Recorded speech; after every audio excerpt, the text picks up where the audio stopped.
Hi, Phillip Long here, and this will be our final series in our Defense in Depth procedures and countermeasures, strategies, if you will.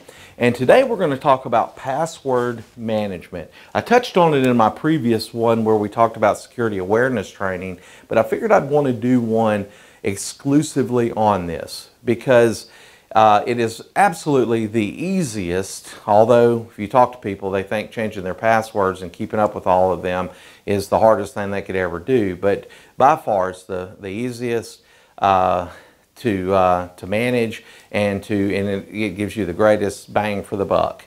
And there's a lot of programs out there that can help with this. One that we use a lot is called LastPass, and it is a storage bin, if you will, for your passwords, and it kind of rides in the browser, so whenever you go to certain websites it'll store all that, and it stores them in an encrypted format, and it'll move with you across your mobile devices and across multiple computers. Again, it's kind of like a plug-in. Really a pretty good product, and I recommend it highly. Another thing is two-factor authentication. And something would be level 1, and that would be like a password. Your username and password would be something that you know. Well, the problem with that is that people use the same password across multiple login situations like Netflix, Amazon, the bank, your login to your computer.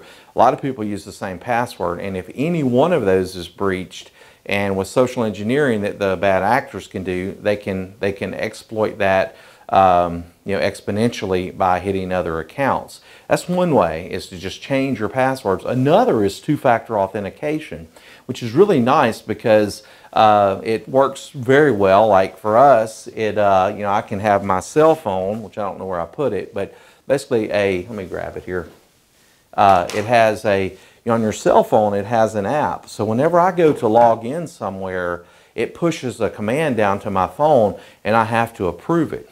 So even if you had my username and password without my cell phone, you're out of luck. And it's pretty cool because it logs every time in that software that someone has requested the two-factor authentication, as well as success, failure, all of that, so that you can actually go in and look to see what's been happening on your account, and it's all logged. And if somehow, some way, I really don't see how it could ever happen, because again, you load it on your cell phone yourself. We have our cell phone in our possession, and without it, no one's getting into any account. So two-factor authentication is really huge in the area of security. It's a great step forward. We really recommend it. It's very affordable, very easy to manage, and everybody's got their cell phone with them all the time.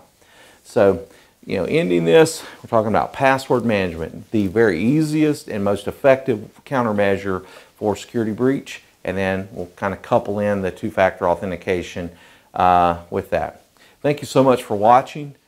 Phillip Long here with BIS Technology Group. Share this out. We really want to raise security awareness in our community, and we want to make the bad actors have the worst day of their life. Thank you for watching.